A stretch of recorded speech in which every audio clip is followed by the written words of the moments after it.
Coming up in this week's episode, they said that guilt was a useless emotion, pointless. I was kind of like, what? Welcome to The Liberation Effect with me, your host, Helen Villas.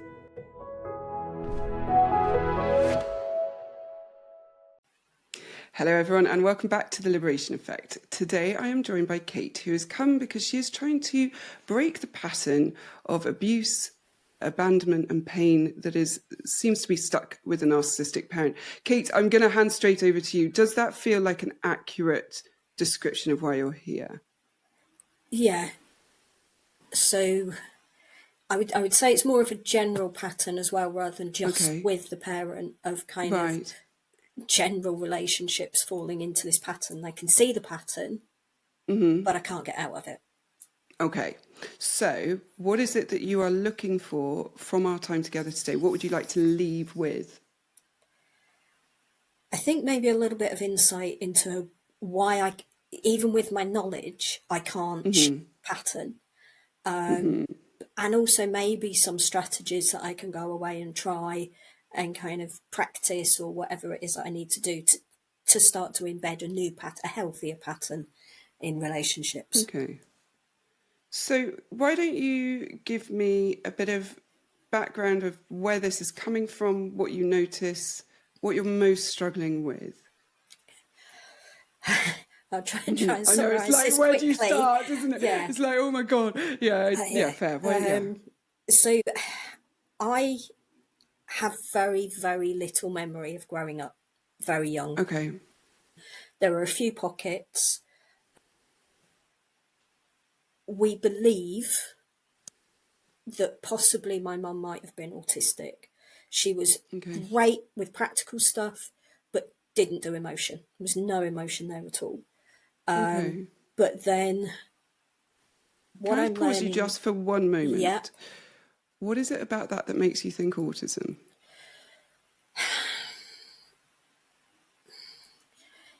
It's knowing what I know now about autism, and that she was, again, when I was very, very little, she was quite physically violent, but she would, what we say, lose it. She would fly into rages.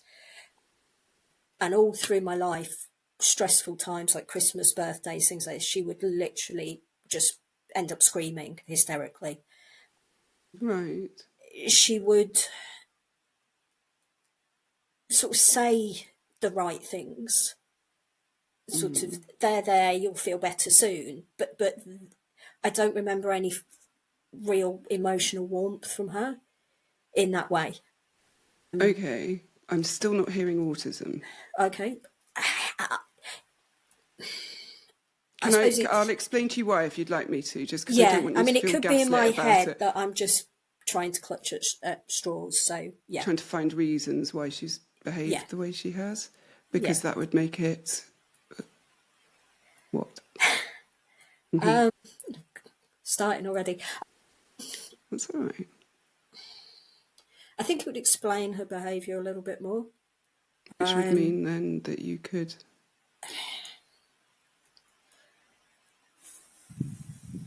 I suppose if I dig right down, not feel so guilty for feeling angry with her. Not feel so guilty for feeling angry with her. That's an interesting... I wondered as well if it maybe was you could tolerate the behaviour more if it's autism. You can justify it. I think, I think what I find difficult with both parents is to get to that point to say they're at fault.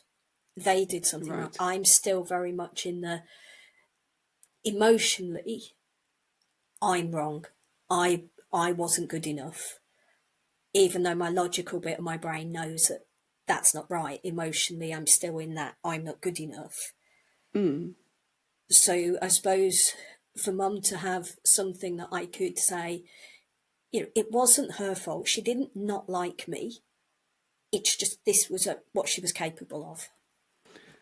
Right. And yet, even if it was autism, and even if all these things were going on for her, does it make it okay to treat a child in that way?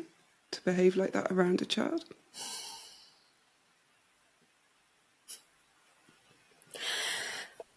Yeah, this is where I get stuck, because if I was talking to somebody else, I know what to say, but when it's from me, it's different. No, That's it probably interesting. isn't, but I feel there's a bit of me that wants to say that she did the best she could, and I think that's where my guilt comes in. If I feel like I'm blaming her, then I get this secondary guilt, which is like, Right. that's a kind of, my reaction is, I can't deal with that. That's Because why? What will happen if you, and I'm going to change the word blame to hold her accountable.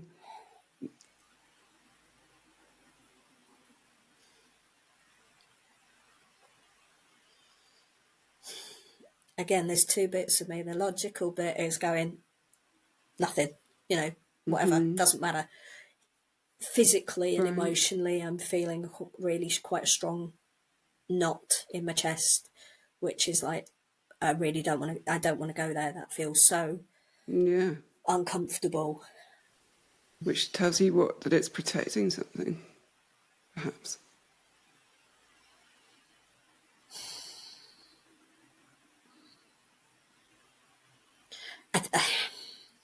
I think this is part of the pattern that I'm caught in, and this kind of hook. And it's interesting, we haven't even got to the problem I yet. know. I was just thinking we've dived in very deep very quickly, Yeah, and are you okay? Are you all yeah, right with that? yeah. Yeah, okay.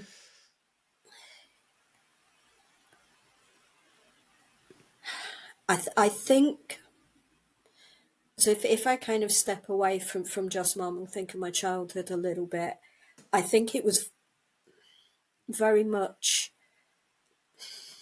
Is it? I don't know if I'm using the right term, but like I was parentified very early, and it was my responsibility, or I felt it was my responsibility to take care of my parents, to Okay. not allow mum to get so stressed that she lost it, and to keep everything calm, and to kind of read the room, and then to deal with my dad, which is a whole different ball game. So I have taken that responsibility on, and I do know when it comes to my dad, trying to put accountability onto him, the feeling that I get is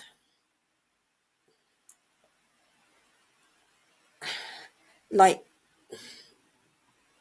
kicking a young puppy because they've wet the floor. It's, it feels very, very attacking to Right. put Why that do you think that is? accountability.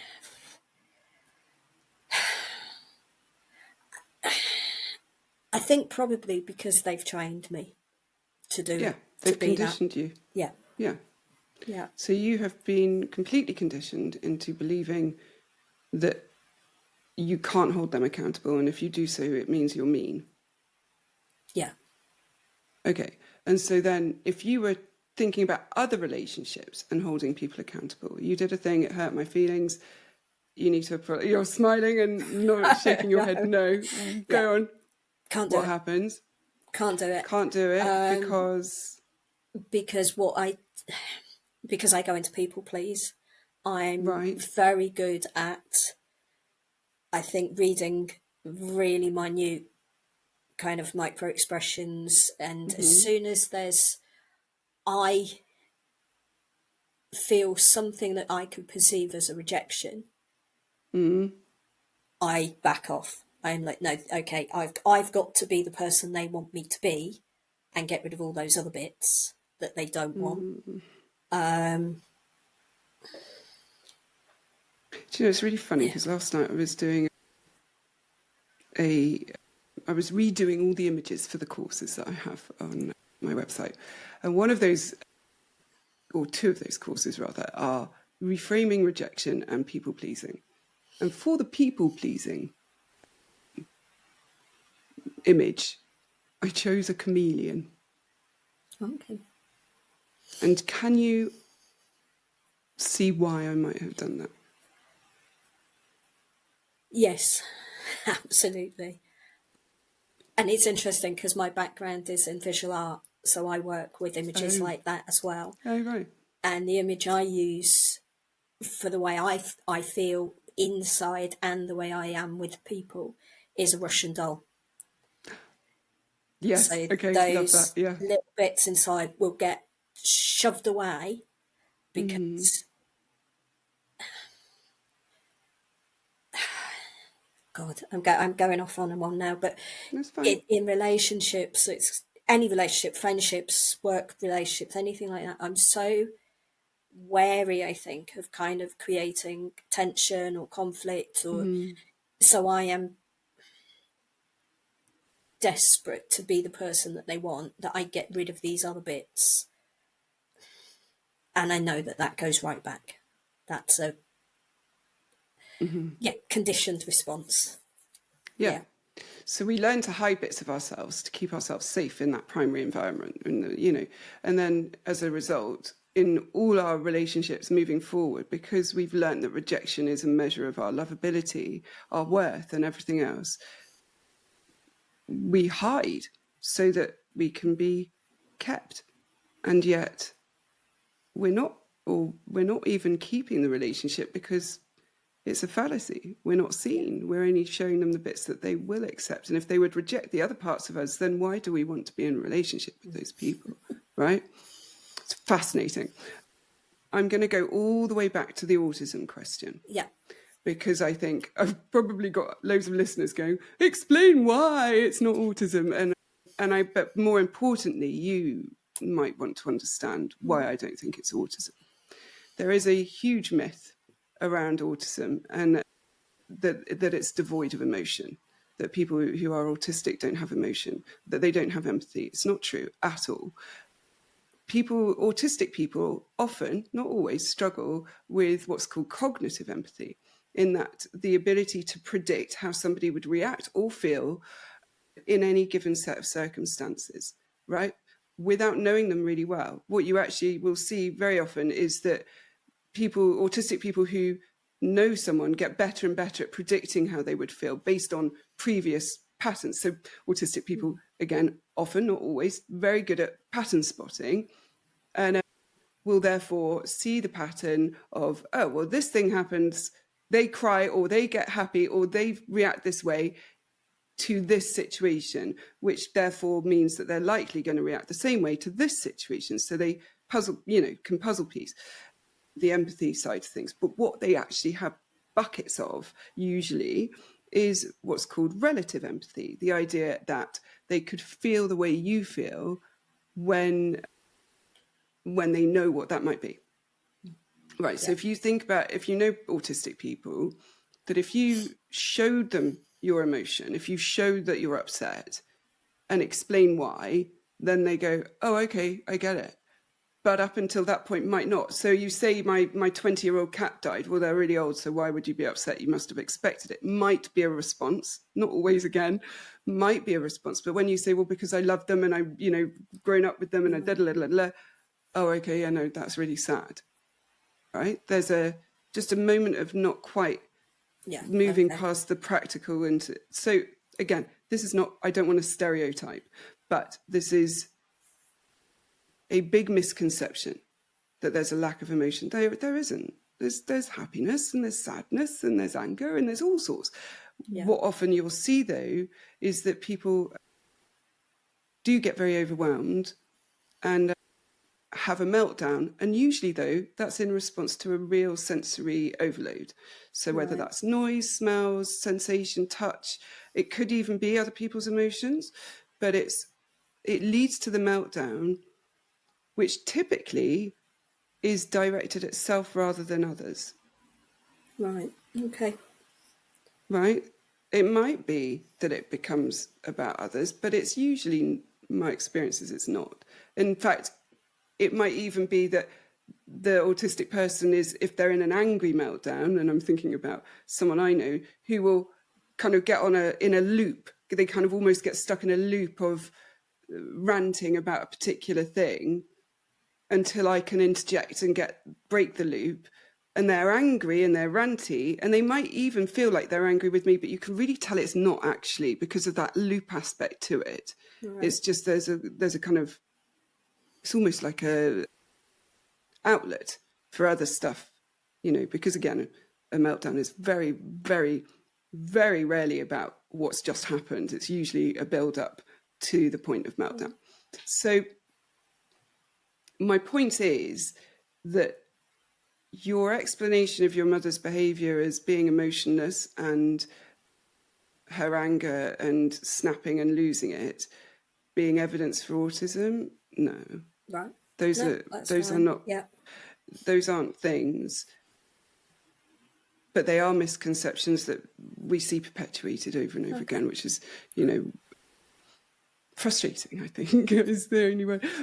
But I wonder then how it feels for you to hear that, whether there's any point of you pushing back, going, well, yeah, but I haven't explained this bit and I haven't explained that. And if there is, then by all means do, because, and of course I can't diagnose, I'm not suggesting for a second. I think you're right. Okay. And I think I'm trying to find a reason why she would be like that. But yeah, it was, I mean, she died quite a few years ago now, so but it's always been quite a hard relationship with her, because she was very caring to a point. So, you know, if a friend, you know, lost a partner or something, she'd be there, she'd cook, you know, she'd take food round, she'd be like, right, I can do this, I can go shopping for you, I can do that, everything like that. But don't sit and tell me how you're feeling. Don't show me emotion. I don't do emotion, was kind of what she would have said had she said that. And yet she does do emotion because she rages. Yeah, until, the pressure cooker blows. So, you know, this thing about people not doing emotion, when she's saying not doing emotion, did she never laugh? Did she never smile? Was she never happy?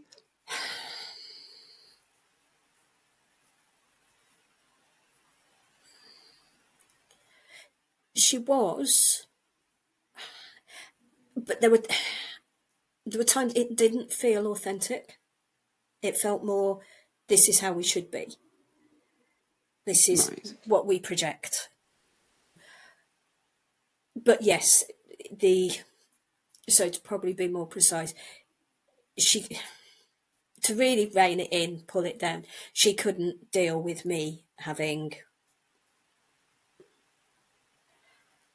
I'm doing air quotes, it's the wrong word and I know it is, but like negative emotions. So getting upset, getting angry, crying, anything like that, it was a no-no. And how would she respond?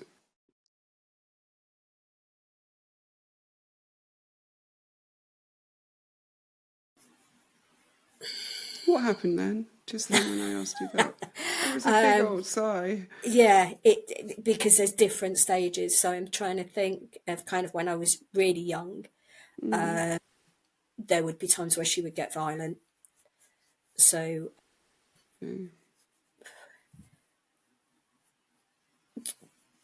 things like, you know, you'll go to your room until you learn to behave.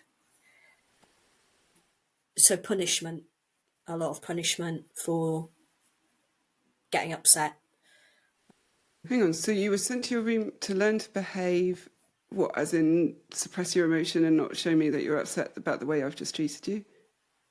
Yeah, really, yes. Amazing. Okay. Is this what you meant by she doesn't do emotion? Yeah. Yeah. She got less punishy as she got older. We got older. But I think, yes, by then I'd been conditioned that I don't express emotion.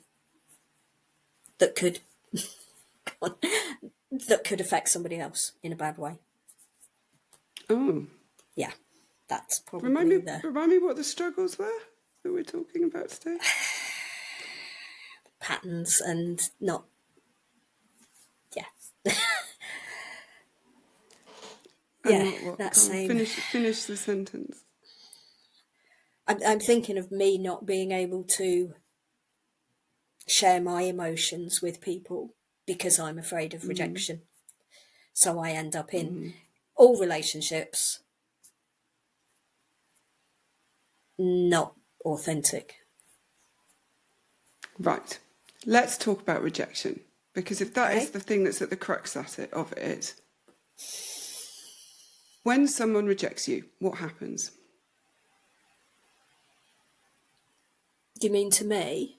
Mm-hmm. Interesting. What was the alternative answer?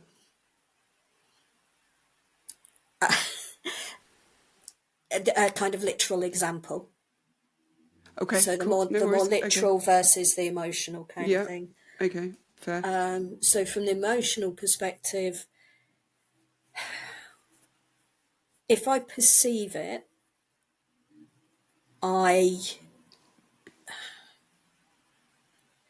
even if it's very, very slight, I will shut down those bits of me that I Do think you are know being which bits? rejected. Okay. Sorry. Yeah, normally I would say the emotional, the needy, the bits of me that want something. When you say needy, what do you mean? Sorry.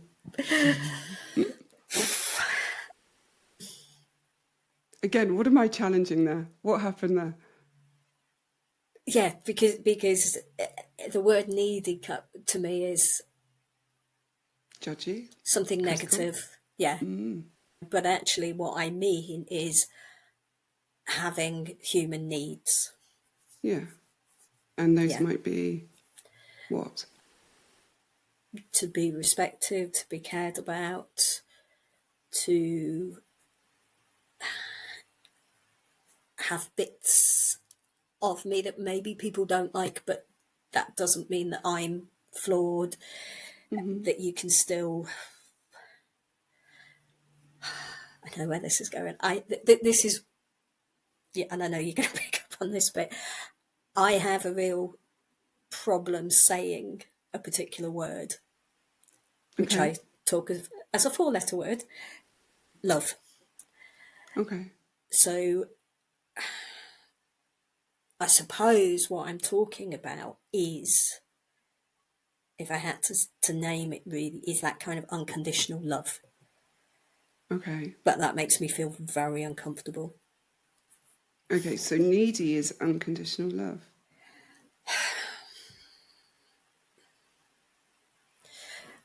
I'd flip that the other way around. Wanting unconditional Unconditional love to is want needy. it is okay. Interesting. So why is that needy?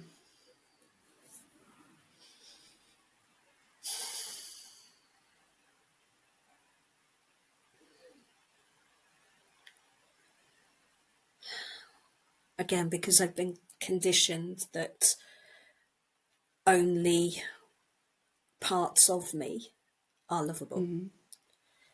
So that Okay. love isn't unconditional, it's conditional. Okay.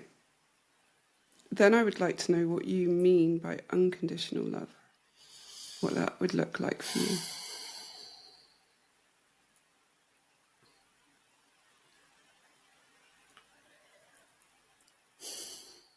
The easiest way for me to explain it, I suppose, is if we're talking about an animal or a pet, that the way that I'm treated by them, that I can have a meltdown and I can look a mess, or I can get upset, or I can, the house is a mess, or all of those things, and they'll still come for a cuddle. It doesn't, Okay. all those things, they're not judging me. and Okay. rating my worth and therefore my lovability against those perceived things. Okay. It's interesting because for me, the term, it's not far away from what I think it's probably actually even really well aligned, is that for me, unconditional love, and this is of course my subjective understanding, is that it's about all parts are accepted, that all parts are, even the difficult parts, even the challenging, even the flaws, even the, warts and all, that saying of warts and all. And unconditional love isn't that we get to behave in any way we like or do anything or treat people in any way we like. It's that I accept you as the whole human, but I also still have boundaries.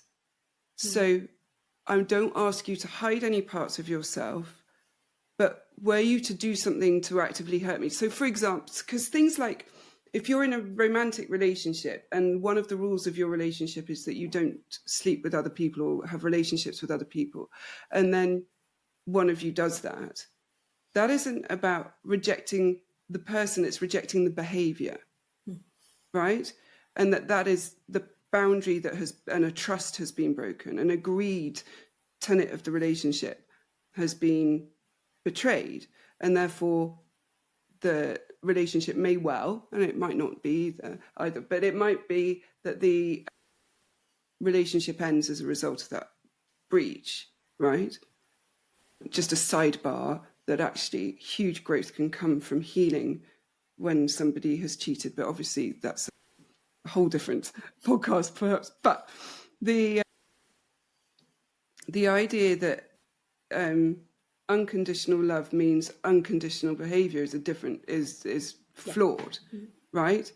It's that you can disagree with me, you can challenge me, you can say, well, I don't like going, I don't know, I'm trying to think, I don't want to get up at 5 o'clock on a Sunday morning and go for a hike. I want to stay in my bed, but you by all means go and do it. I'm not going to stop you and ask you to pretend that you don't like it, because that somehow means that we're more aligned and therefore more in love.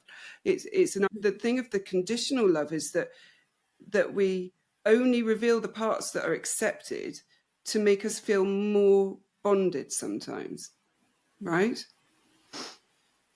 But unconditional love is the idea that you are loved in the entirety. You have freedom to be your whole self in the relationship, right? But you don't have the freedom to behave. In fact, you even do have freedom to behave any way you like, but there are consequences to that, potentially.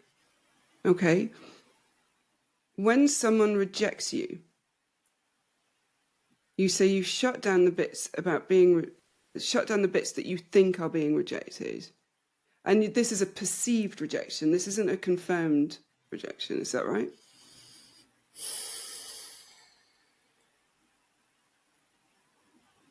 Yes, probably. Probably.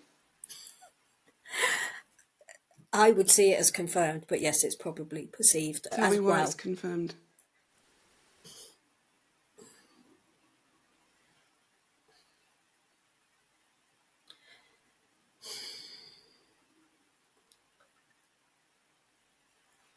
Because I believe it. So yes, that's not confirmed, that's perceived. So Yeah. yeah.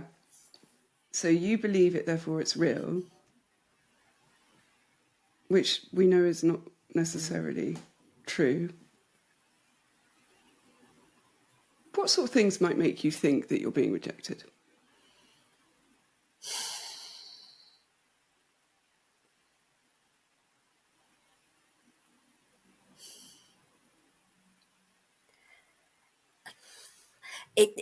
It'll depend on how I'm feeling. So the more, if I'm going through a phase where I'm feeling more confident in myself and things like that, probably not so many things. If I'm feeling quite down, I would probably perceive more things like I mean, again, I'm going quite general and kind of why, but, you know, I've messaged a friend a couple of times to meet for a coffee, and they're like, yeah, I'll get back to you. And then they don't. Mm-hmm. And then when I'm feeling down, I'll be like, well, that's because they don't want to then. I'm not going to keep pushing this. And so Mm-hmm. I will either back off completely and go, right, well, that's not a relationship I want to continue with. You don't like me, whatever, or the way that I like you.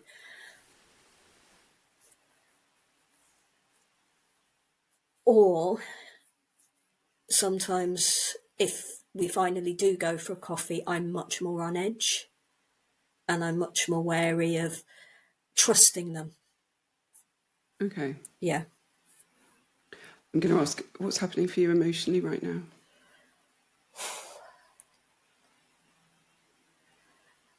I'm feeling quite a physical knot in my throat.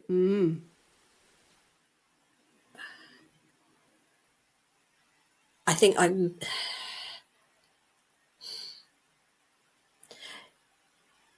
I feel quite a lot sometimes of like other parts of me. So it feels like there's a child part of me at the moment that's very frightened going here. That feels so vulnerable. That What are actually they this scared is, of?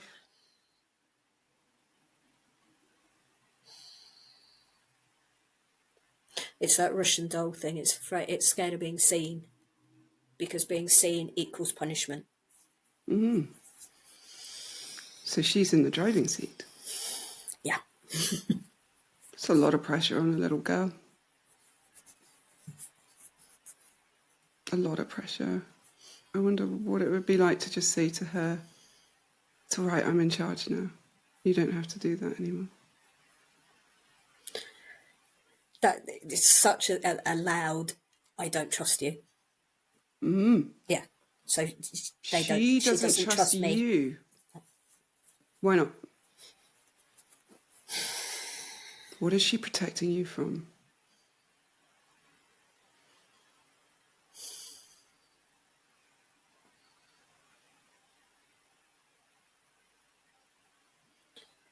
I think again that there's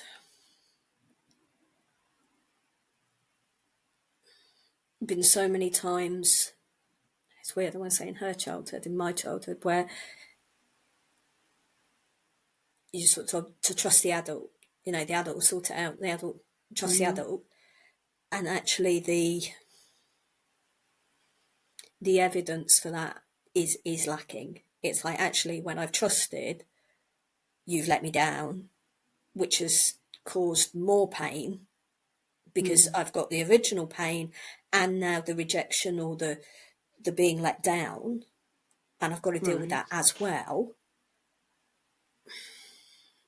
And you say, you know, trust me, but actually the evidence is that I can't trust people, that I'm on my own in this. Because if I trust somebody, I'm more vulnerable and more at risk. So she doesn't trust you to protect her from re-feeling the rejection. And if she lets you be in charge, you're going to hurt her further.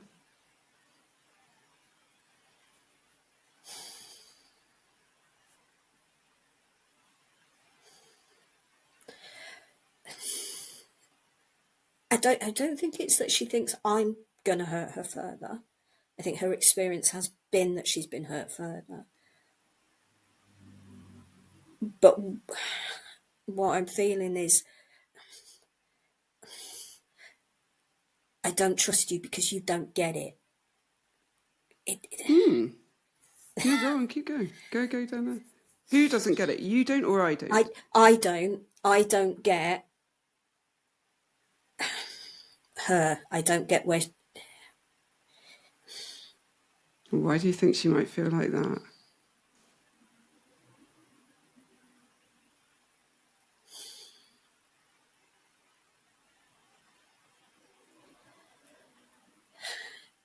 Because I've let it happen. Again Let and what again and happen? again. What, rejection? Or pain? Or Hurt. So it's happened this, and yeah, this comes back to that original thing of this pattern keep happening. And it's almost like she's sort of saying to me, but you've been in charge and it's still been happening, so why would I trust you? Because you're not doing it. Yeah. Okay. I wonder if she had a voice now, if she was sitting here with us right now, and I asked her whether she thought your mother was autistic, what would she say? Gut response. My gut response is actually quite physical, and I'm just going, no. Right. Just it's like she just literally is pulling the shutters down, going, no, you're not coming near me. And that's not you, it's me as well. I know. Do you know why? Can you think why she might feel like that, if we're bringing this topic in?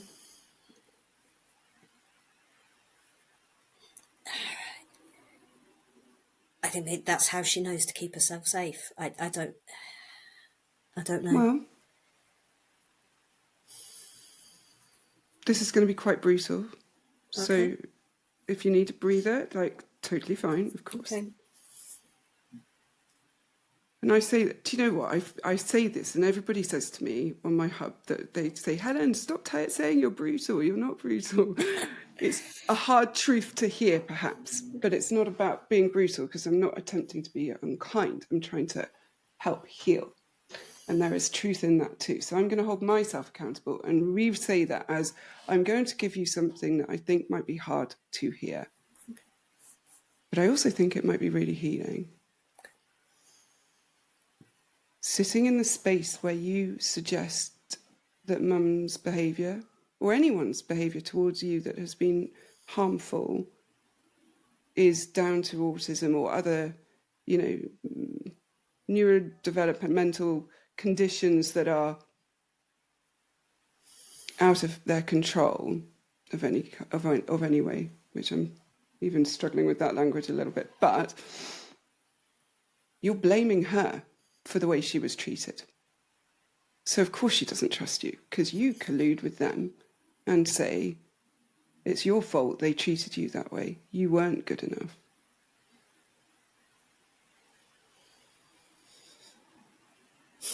How does that feel?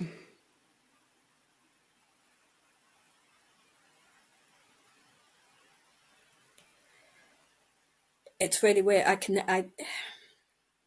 can feel her and hear her and feel me and hear me as well. I know that sounds a bit weird. No, it's not. I want to understand what's happening for each of you.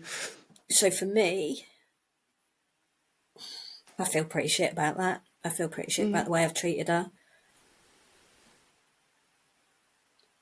And there have been other times where I felt, you wouldn't do that to a little kid. But then from her point of view, she's very much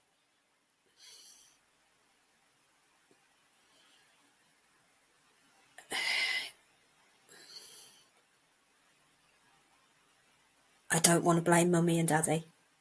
Yeah, of course she doesn't. Of course she doesn't. No. Yeah, so she would actually, that is very threatening itself. That upsets her a lot. And I know I'm talking her, and I know it's me, but it's fine. So she's protecting them. Mm-hmm. Why might she be doing that?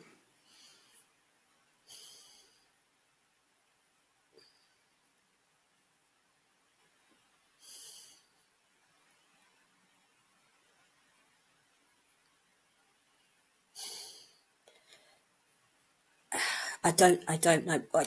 I can feel what she's feeling, and it is like literally like almost like an overwhelm. I don't want to blame mummy and daddy because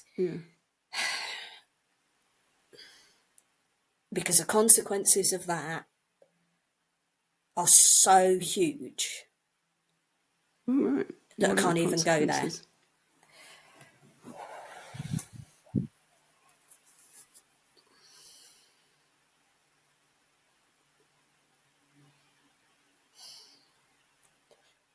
It's unsurvivable. Right. So So it's, if it's mummy and daddy's fault, it's unsurvivable. But if it's my fault, I can survive it. yeah, So her survival depends on it being her fault and in her power. yeah. And your survival depends on...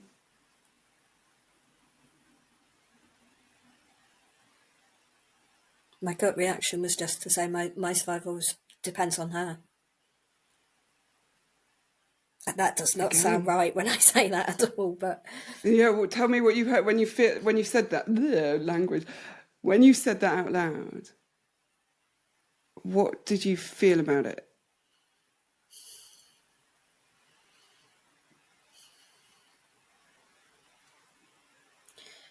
It's back to front. So it's the adult relying on the child, which again takes us back to where we were near the beginning with the parentification and the adult parents relying on the child to take care of the adult and to keep the adult safe. And yes, I'm kind of doing the same. Right. So you're blaming her and you're depending on her to keep you safe. Yeah. So she's reading everybody all the time to see where their rejection might come. Because rejection was such a huge threat Yeah. to her. Now, for you as an adult, how do you feel about rejection? Sorry, let me word that better. Let me rephrase that. Emotionally, what do you feel when you are rejected?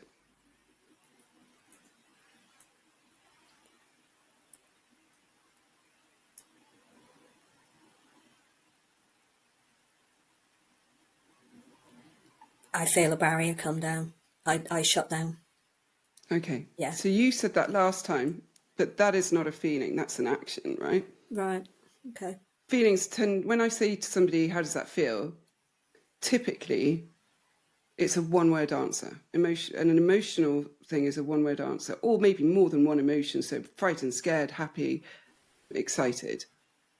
Or they give me the intellectual answer, which is what you do, is the Yeah. I shut down. You tell me a process rather than a feeling. Right. Right? So, which is why I asked you it again in that way, because I wanted to see if you would be able to get the emotion, which in turn leads me to ask how well you notice emotion in yourself. If you're scared of rejection, of saying no, have no idea how to trust people, you're not alone, and you don't have to heal alone either. That's what the Hub is for.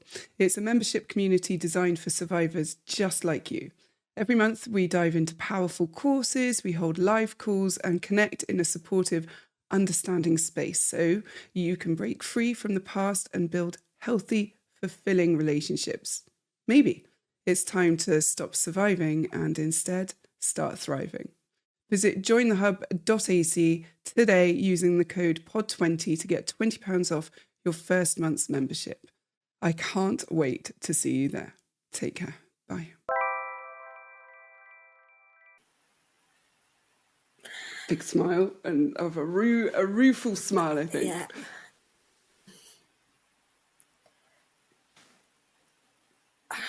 I would say I'm good at intellectualizing. I'm not very good at experiencing. Okay. And yet, I'm not sure that that's actually true. Because when I've asked you, like, what's happening right now, you've noticed to me a physical response. Yeah. So you're very connected to the physical impact of emotion. Is that fair? I am, but I think I would struggle to do that on my own. Okay. To sit Okay. with a feeling, even just to notice the physical stuff. Right. That's what I mean. If I feel so, it's very uncomfortable. Well, emotions were so threatening for you as well. So emotions, one of the really, I mean, this is a weirdly, I don't know if this is again the right language, but fascinating things about emotions in my client group, and including, and I'm going to include myself in this, that emotions themselves can become triggers. And I don't think people allow for this enough. Right. Go on. Did you have a question? Yeah. No, I'm like, that was a little light bulb moment. Oh, cool. Okay, good. So Yeah, emotions themselves, including happy ones. So whatever, whatever, and I say happy like you with the air quotes of good emotion, like the ones that make us feel positive can also be really triggering, simply because we could have been punished and shamed for those. I don't know about you. I had a lot of the stop showing off, stop, like all, if I did well, if I had, I got a good mark or something, and oh my God, I got this and that. And, oh my God, stop showing off. So pride, woof, that became a yeah, huge trigger for me yeah, mm, because the result of feeling pride was not pleasant, right? yeah. Okay. So when you say you had a light bulb moment, would you mind sharing or would you rather not? I think because I'm aware of triggers, I'm Mm-hmm. aware of. I did listen to one of your episodes recently about emotional flashbacks versus Right. visual flashbacks, Yeah. and that was great because it was like that explains why I suddenly get so overwhelmed but have no Mm. idea why. So I am aware of triggers, but to actually say actually feeling an emotion can be a trigger, Mm. that's like, oh yeah, Mm. that makes a lot of sense. Mm. That I hadn't put those two things together. It's funny, isn't it? I remember the moment that I realised, because I was driving somewhere. I think I'd done the school run and I was driving to wherever I was going, and I was like, la la la, oh yeah, yeah, yeah. And this was while I was training. I might even have been on my way to my lectures and stuff. But I was driving along and I was very like buoyant and happy, and suddenly went, no, don't feel that. And then I thought, why did I feel like what stopped me? Like, what the hell? And Yeah. then realised what was going on.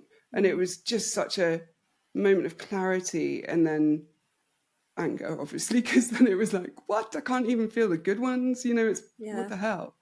So, yeah, I don't think people recognize this enough that feeling any emotion, including what we deem positive, can be huge triggers because of Mm. how those emotions were responded to in childhood.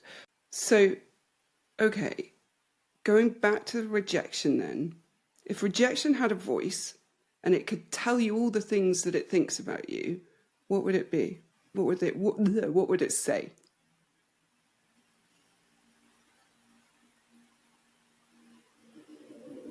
God, you're shit. You're nothing. You're worthless. You don't deserve this. Who do you think you are? That's a big one that comes up a lot for me. Okay, Yeah, really, fascinating. really attacking, really putting me down. But yeah, very much around the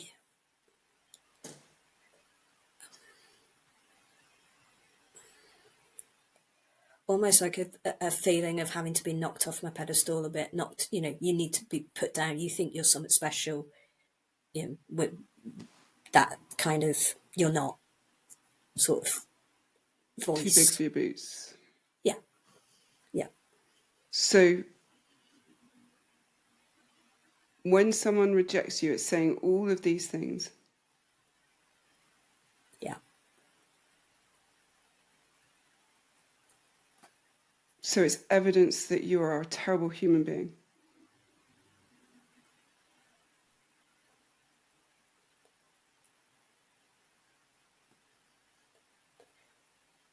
not all of me is a terrible human being. Oh, that's good. Just the parts of me that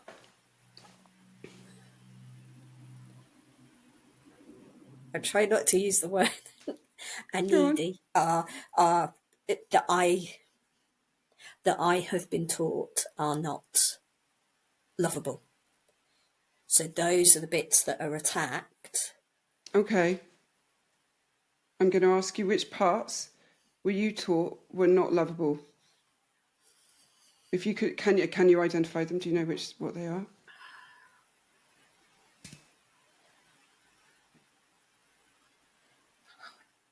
I'm stuck with the word, so I'm going to have to use it. But the needy bits, the emotionally needy, the psychologically needy, not the physical. You know, you want food, that's not a problem. We can feed you, everything like that.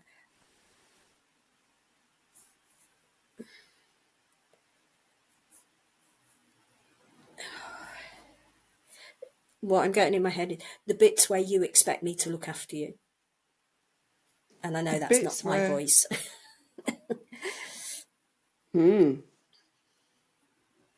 Oh, so you're projecting onto everybody your mother's. And actually, we haven't even touched on this. I don't think it's my mum. I think that's my dad's voice. Okay. Because that was worse. Okay. Yeah. And you did say at the beginning that, like, we haven't even got to. No. Yeah, you said that. Okay. Yeah. Okay. All right. I am conscious of our time, and I want to know where you are at in terms of what we are covering, and if we're getting to where you need to be,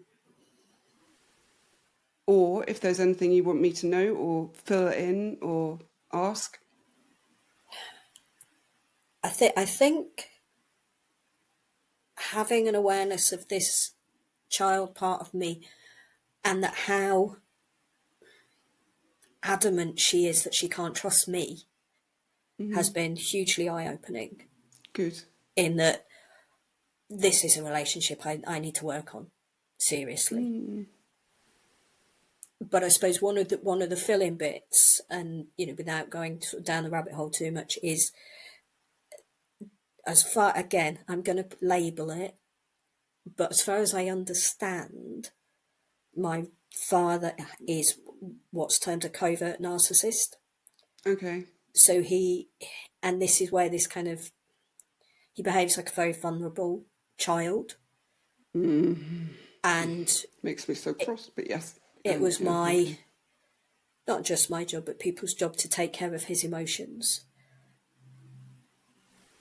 Now, his rejection was very different to Mum's, and it's only really in the last 10 years I've got to see this as what it is that he does withhold love. He withholds rejection, affection. He will just look at you like you're nothing. I think I'm learning that what I felt as disgust was actually probably me triggering an emotion in him that he couldn't cope with. Right. But the result of that doesn't matter because the result is the same. But that's the additional bit that this child part is, rejection hasn't just been physical, it has been, if you come to me with these needs and I have to look after you when you should be looking after me, I'm going to reject you so badly on a psychological and emotional level. And that. Can you give me an example of what he would do? Have you got anything?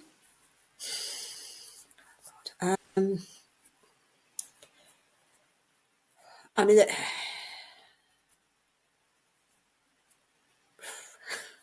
I want to, but I'm worried about how I word it. But yeah, not so much, but also of time, because this is going to open up a huge rabbit hole. I know it is. Okay. So there was again, little bit context, I was severely bullied when I was at secondary school, severely. And I know you're going to get angry about it as well. I was 12 when I'm going to just pause you. I'm going to pause you right there. Notice how you're assuming what my reaction is going to be and anticipating it. Now, it's not that you're wrong necessarily. It's just that be really mindful of where you're filling, and our brains do this all the time, where we fill in gaps, because the brain doesn't like gaps, but your gap filling is assuming something about the other person, which inevitably, I think, is going to be negative for your self-protection. Right.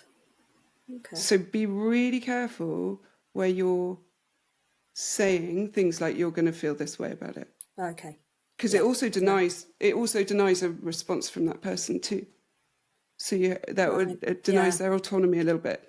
So just be really careful, because you end up isolating, or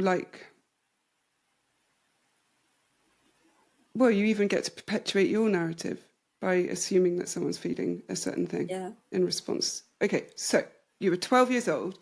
Yeah.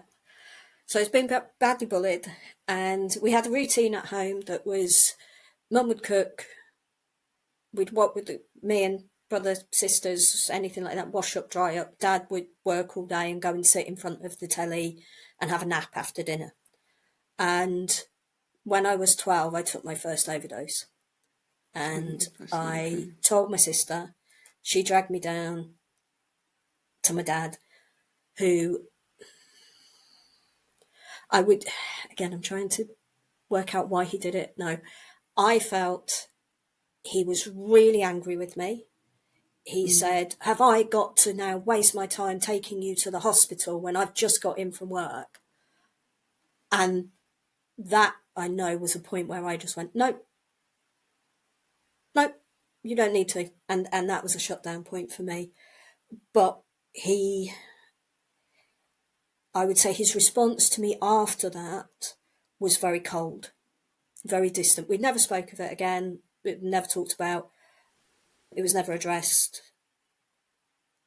But his reaction that I needed something from him when he just got in,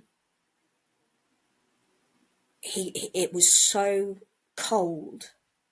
So there was no shouting, there was nothing like that. It was, you're supposed to take care of me and you're not. And so now I'm going to punish you. So things like the silent treatment, being quite distant, even looks, like looking at me as if I was, how dare I exist, kind of. It was very much like that. That's really hard to say. Do you know, you were right? I'm fucking furious. Right? Like, how dare he? His 12-year-old has just come down being dragged down by a sibling. A 12-year-old has taken an overdose. And his reaction is to think of himself in that way. And to then punish you. If you were there now, as yourself now, witnessing that, what would you do or say? You're witnessing your 12-year-old self, your sibling, and your father reacting in that way. What would you say?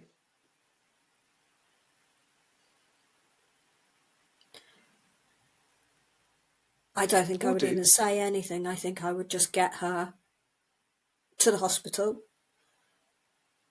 and get her out of that house. Right. I think I would tell him he was a lot of rude words.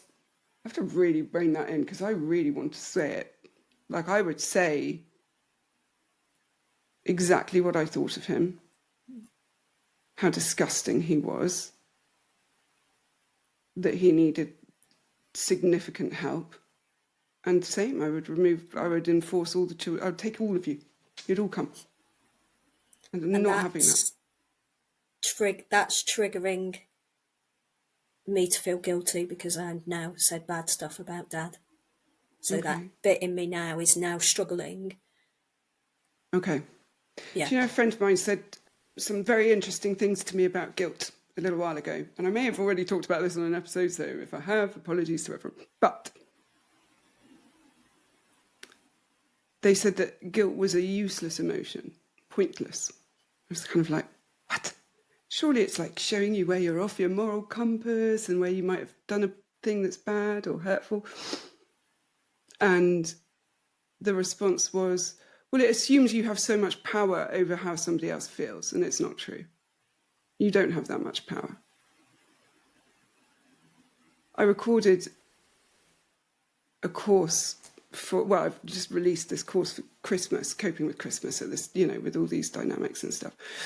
And one of the things I said, was when you keep the peace, you are protecting their peace, not your own. And actually, all you're doing is enabling them to avoid accountability whilst erasing and eradicating your own self as the price you pay for their peace, right? That when you don't say things, when you don't stand up, when you like squish yourself into this acceptable, and I say within, inverted commas, version where you meet all the demands because they've conditioned you to believe that you have this omnipotent power over their emotional well-being and emotional experience. When you sit in that place, it just perpetuates the cycle, right? It perpetuates the behavior. And if it was true that you had that much power over the way they feel, and you've been bending yourself into all these different shapes and versions and squishing parts of yourself in order not to impact them, so that they treat you well, because you're the one that gets to decide that. You are the one who gets to choose how they treat you based off your own behavior. If that were true, why hasn't it worked yet? Why is it not working? Why did it never work? Because it wasn't true.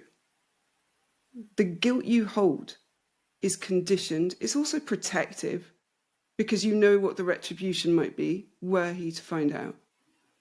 I'm querying the idea of him being covert more, but I'm, again, I wonder if that's your perception, that other people don't see it and therefore it's more covert. And I wonder if that perception is correct, whether other people might see the behavior, but you can correct me. The thing is, though, all you are doing is telling me what he did. If he feels guilty or shame or embarrassed as a consequence of you repeating a story about his behavior, that is his to manage, not yours. There is something there about the taking of all the responsibility for how other people feel and how they treat you being about you and not them. And I wonder how it helps you to believe that.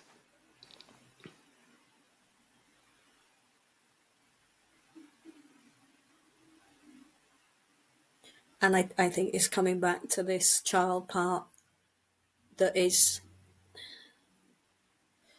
to believe that, to protect it, gives, no matter how false or fake it is, some sense of safety. Exactly. Which is better to her than nothing at all. So then what does she need to know? And what does she need to feel?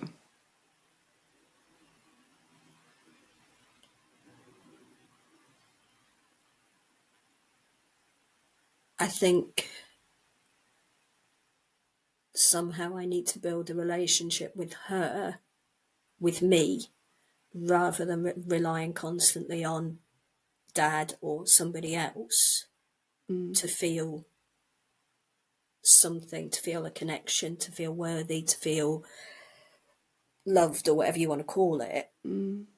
Because at the moment, I think she's still relying on that. And I need to form some kind of relationship with her where she can rely on me to get that unconditional love, that kind of acceptance, and that sense of safety that I am trustworthy for her.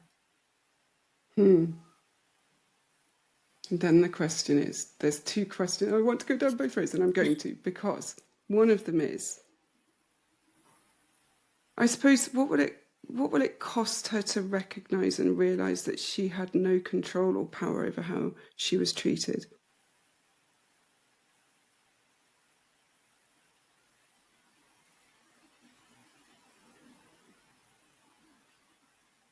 That doesn't, I'm not sure if it doesn't land, but it certainly doesn't seem to, I don't feel anything from her about that. What do you feel about that idea?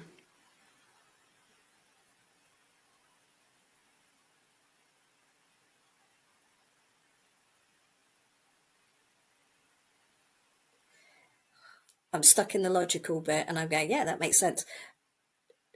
Feel wise, I'm not sure. I feel like I need to work with that a little bit.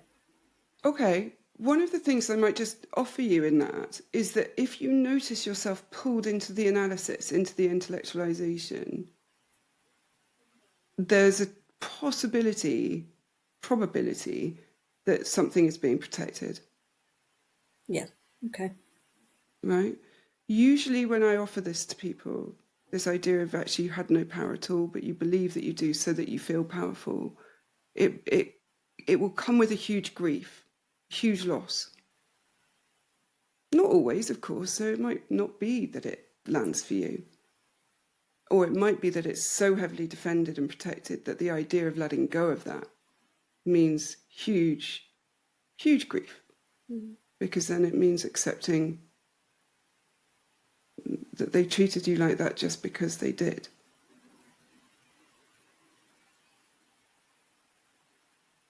Yeah, that twists. That's Okay. because that's straight back to guilt.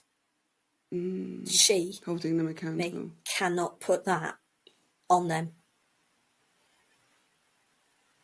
Why not?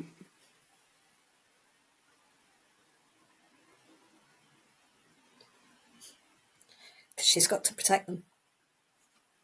Okay, because if she doesn't,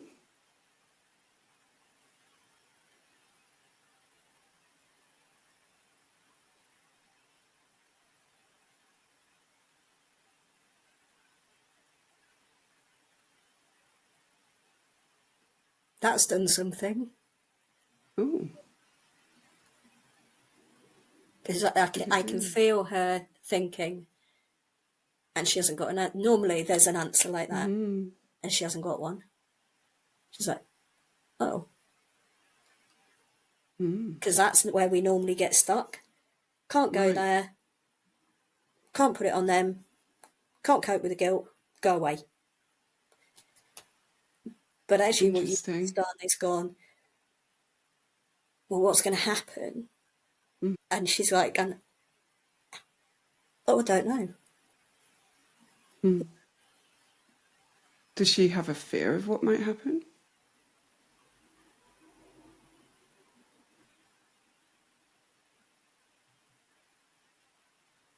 No. Interesting. Interesting. So she doesn't have a fear, but she's holding on to the belief anyway. Oh, I wonder, is her value tied up in that? Is that her, where she holds a place as being cared for at all in the family by protecting them? It feels a little bit more like this is the way it is because this is the way it is. Okay. This is what I've been taught. I can't put it back on them. And if I think about that, I'm going to feel guilty. So then I don't put it on them. I can't sit with the guilt because that's overwhelming. Okay. So I just don't put it on them. But you've sort of put a screwdriver in the cog here, because what you've done, I think, is bypass the guilt. Excellent. So instead of going, let's sit with the guilt and go, why do you feel guilty? You've gone, what's going to happen if you don't feel guilty? And that's a completely new cog in this cog. That's like, wait a minute, I don't. We've never gone there before. I don't know. This is new. Yeah. So that's. Does she know who she is? Do you know who you are without the guilt?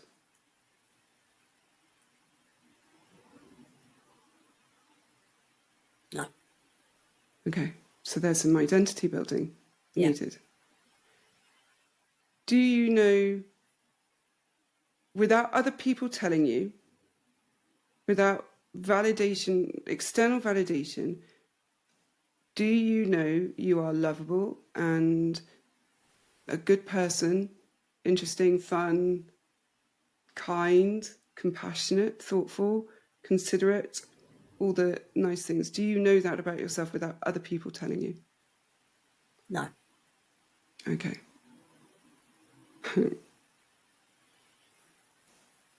So if other people get to decide if you're a good person, that means they also get to decide whether you're a bad person. Correct? Yeah. Yeah. And yet, do they know how you think and feel and operate?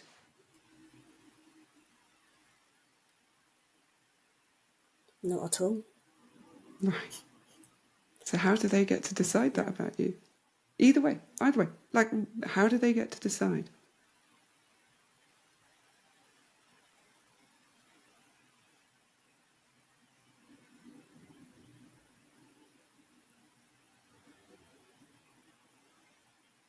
Yeah. It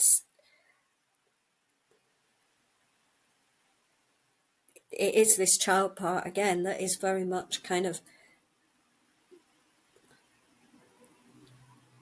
a little bit confused at the moment, because yes, I'm there's smashing been this everything apart. pattern, there's been this plus this plus this equals this, And yet it does not equal and that. now it doesn't, and it's like, wait a minute, I don't quite know.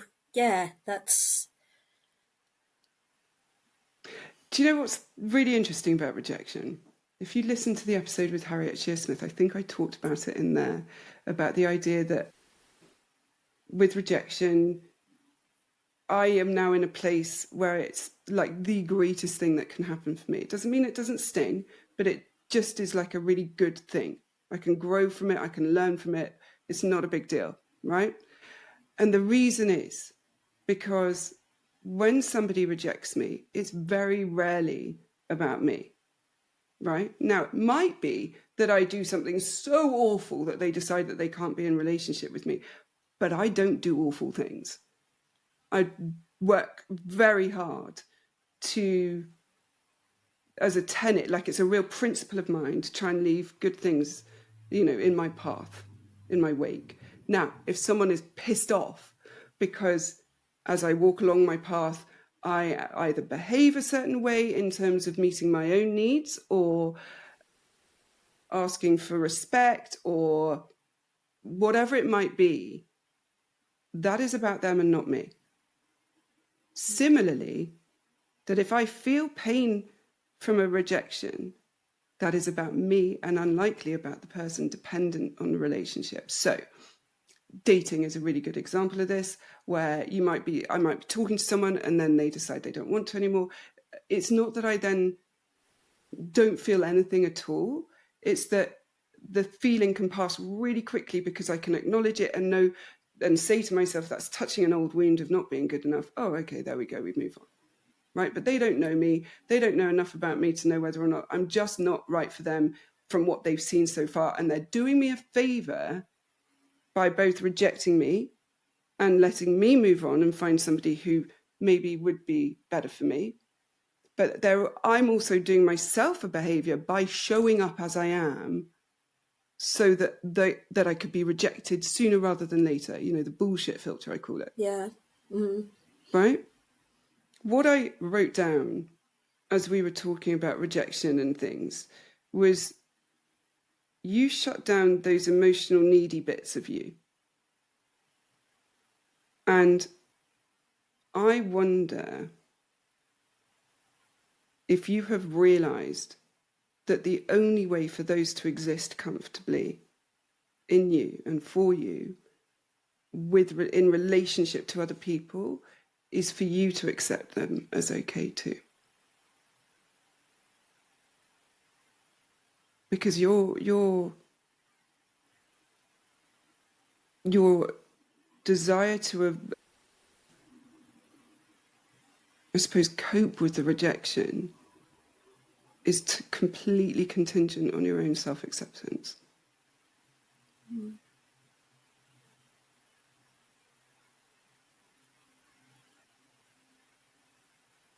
Thoughts?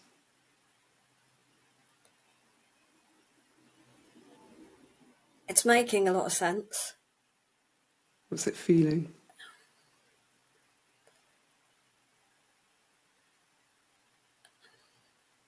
What I'm realising, yes, so that last bit kind of brings up feelings of shame. Yeah. That I have these feelings. And that's hard.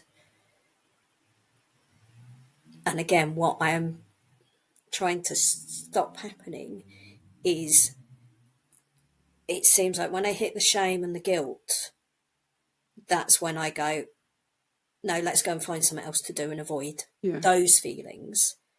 I wondered if you were angry with me just then when I said that. And it's fine if you are. I'm not going to reject it.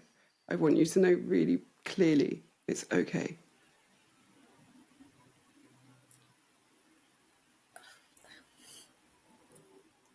I don't think I'm angry. And I'm saying things because I'm not very good with those types of, sitting with those types of feelings. I think I'm more,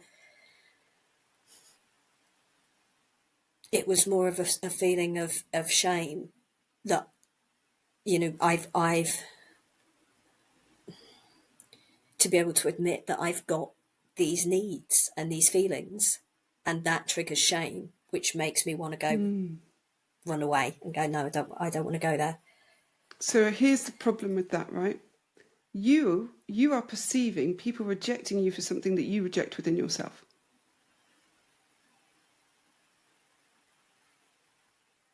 I feel like I'm rejecting it not because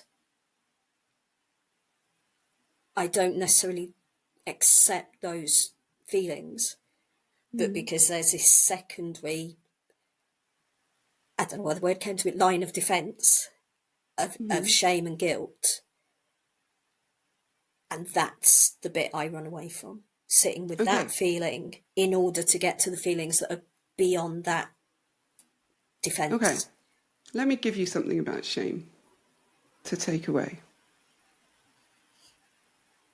Shame belongs to other people. We are programmed to feel shame. We don't naturally feel it. We might have a tiny bit that is about our survival, and that we, in the Stone Ages would have needed to be conscious of communal or community shame towards us, or how we might behave that would threaten our place in a community, because to be alone or exiled from the community would mean death, right? And ultimately, we feel shame as a way to protect ourselves from that potential thing. But in this client group, in this, people that have had this experience, shame is instilled as a way to control. It is evidence that we are terrible people, and therefore shouldn't have the thing that we were rejected for, i.e. a need, as a child. And yet, if you think about it, when you feel shame for having a need, who benefits from you feeling that way? They do. Right. So shame in response to having needs. What do you think about that now?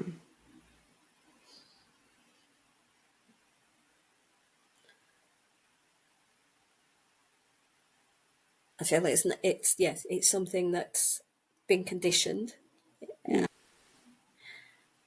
conditioned response,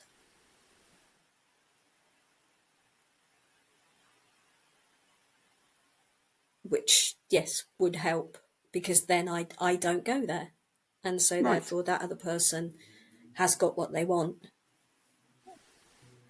But I'm also seeing how, when we talked about emotions can be triggers, how my emotions trigger this secondary emotion of shame or guilt, which is actually that's the overwhelming one Right. that stops me in my tracks and causes the Right. shutdown. Right. Yeah. And what we're talking about there is toxic shame. Right. Because shame is a healthy experience, lasts an hour or so, maybe a couple.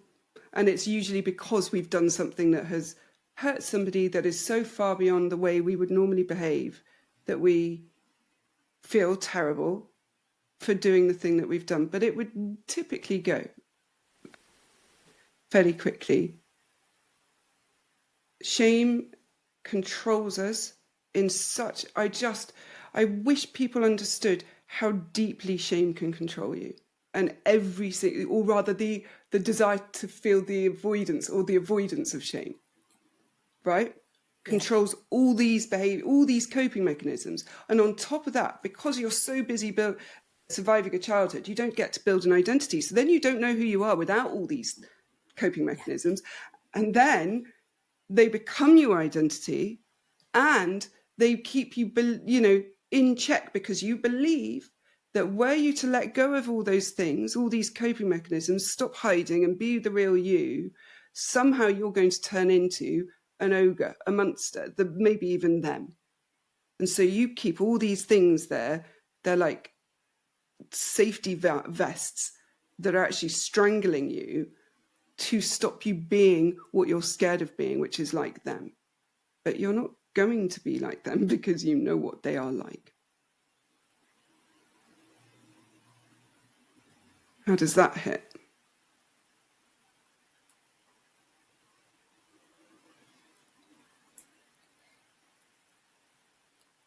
It makes a lot of sense. I'm trying to sit with the emotion and not go into the analytical bit. So if I think about this child part of me, she's listening. Okay. She's curious about this. There's definitely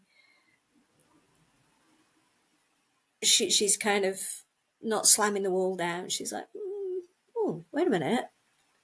I want to think about this a little bit more. Okay. Yeah, so she's open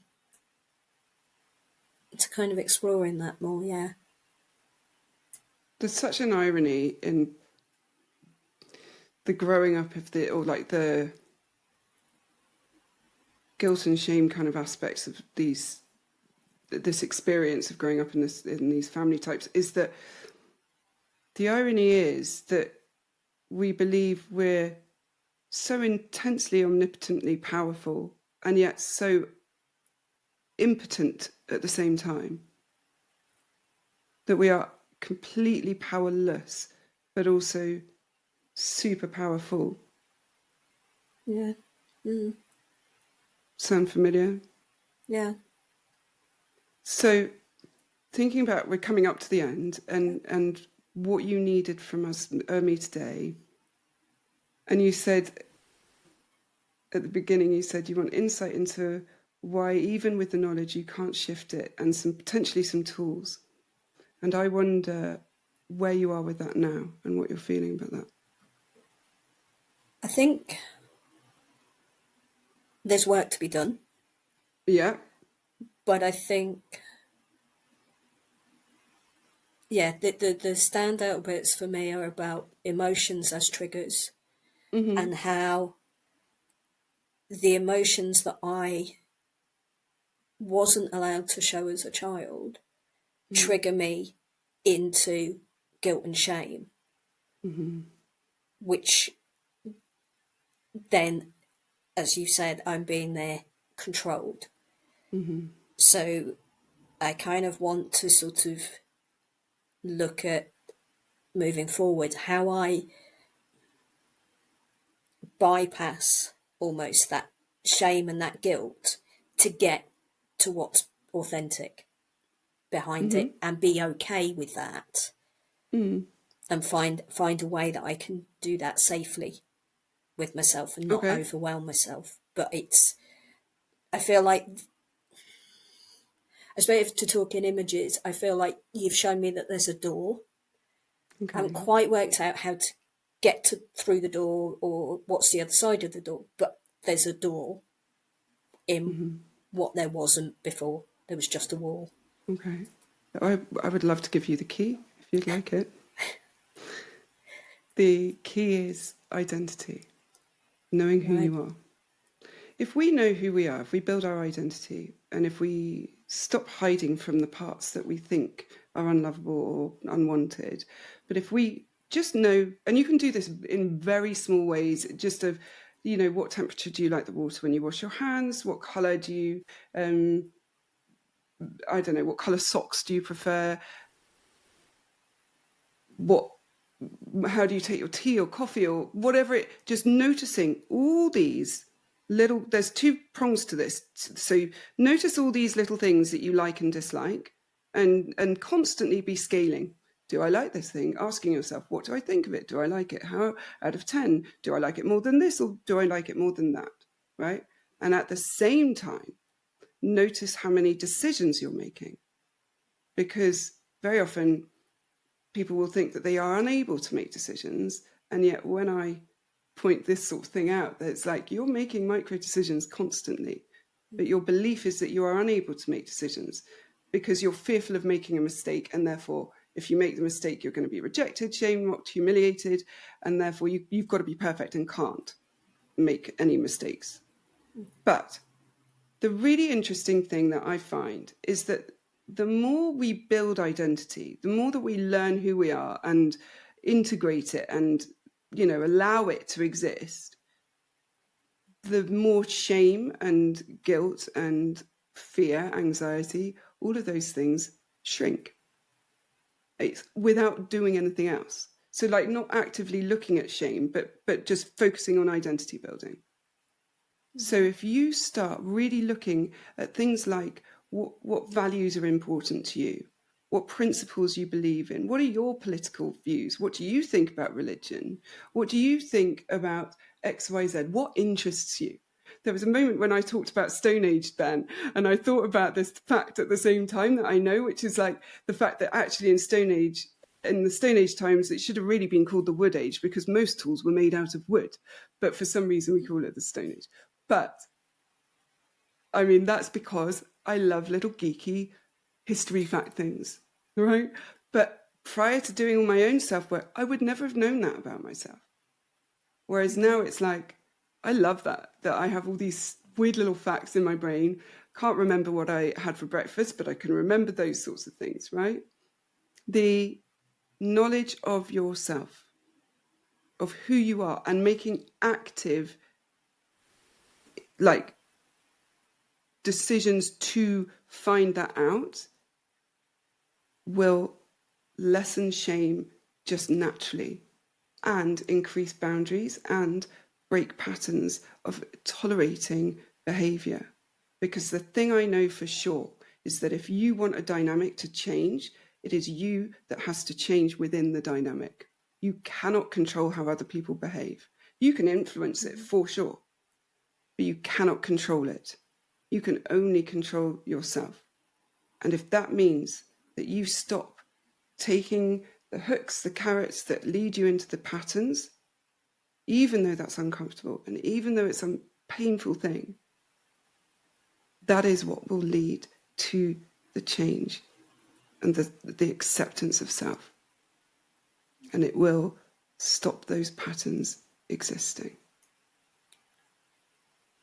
So, with that being said, is there anything else that you need me to answer that I haven't covered at all before we finish? I don't think so, no. No, Okay. I feel like I've got a lot of things to explore and think about, and but much more concrete kind of things. Good, good. So identity building, when you're feeling the shame, asking, why are you here? What do you need? Why are you scared? What are you trying to protect me from? And validating it and not making assumptions. Yeah. Not filling in gaps, not assuming and projecting. Because most people like helping others. We need to boundary that so it's not the point of rescuing. But most people get worth and value from doing something to help somebody or offering kindness to someone else. Yeah. Right? And actually showing someone your emotional needs bonds you to them better than you shutting down. And in turn, you are more likely, you're never going to experience that unconditional love if you do not show those parts. Yeah. But you have to be prepared to deal with the rejection, because people will reject you. And that's okay. It's a good thing, because they are not meant for you. Right? And that we need to find out sooner rather than later, so we don't end up in these toxic relationships. Yeah. Okay? All righty. Well, Kate, thank you so much for coming and exploring this. There's such a rich experience of and subject that I know a lot of people are going to relate to, but you, I'm hoping, will be able to take this and integrate it into your path forward, into having really healthy, happy relationships. So thank you. And thank you for bravery and honesty and sharing little you with us, because, yeah, that was a real privilege. Thank you. It's been really insightful. Good. I'm really pleased. All right. Well, Kate, on that note, I think, as ever, all that remains to be said is take care. Bye. Thanks. Bye-bye.